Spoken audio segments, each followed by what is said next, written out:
যে যেখান থেকে আমার এই ভিডিওটি দেখছেন সবাইকে জানাই আমার আজকের রেসিপি দেখার জন্য স্বাগতম।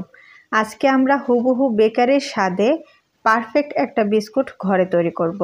এই বিস্কুটগুলো বানাতে আমি কি ভুল করেছি সেটা অবশ্যই পুরো ভিডিওটা দেখে জেনে নেবেন, তা না হলে কিন্তু আমার মতো আপনারাও ভুল করবেন।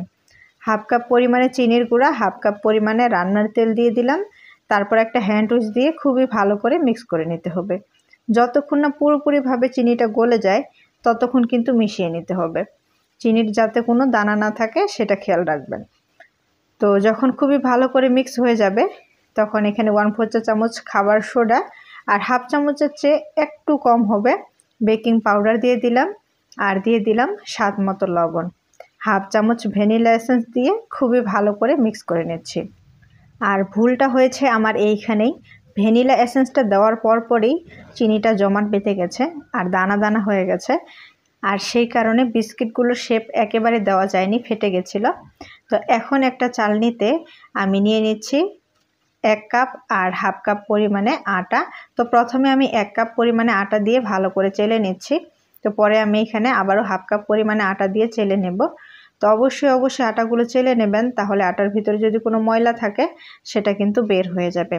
তো আমি এখানে মোট 1.5 কাপ পরিমাণে আটা ব্যবহার করেছি। হাফ কাপ তেলের জন্য 1.5 কাপ আটাই যথেষ্ট। তো ভালো করে মিক্স করে নেওয়ার পর মনে হচ্ছে অনেকটা শুকনো রয়েছে, তার জন্য আমি এখানে 1 টেবিল চামচ দুধ দিয়ে দিলাম। তারপর ভালো করে মিক্স করে নিতে হবে। এই ডোটা কিন্তু নরম হবে না, শক্ত টাইপের হবে। তো অবশ্যই বুঝে শুনে দুধ ব্যবহার করবেন। তো 1 থেকে 2 টেবিল চামচের চেয়ে বেশি কিন্তু দুধ লাগবে না। আর এখানে দুধের পরিবর্তে আপনারা চাইলে পানি ব্যবহার করতে পারেন। তারপর ভালো করে মিক্স করে বিস্কুটের শেপ দিয়ে দিব। আর এই যে দেখুন বিস্কুটগুলোর শেপটা কিন্তু দেওয়া যাচ্ছে না, ফেটে যাচ্ছে, আর সাইডের অংশগুলো দেখুন ফেটে গেছে। তো আপনারা যেটা করবেন, আগে চিনির সাথে আটা খুব ভালো করে মিক্স করে তারপরে ভ্যানিলা এসেন্সটা ব্যবহার করবেন, তাহলে চিনিটা জমাট বেঁধে যাবে না আর এরকম বিস্কুটগুলো ফেটে যাবে না।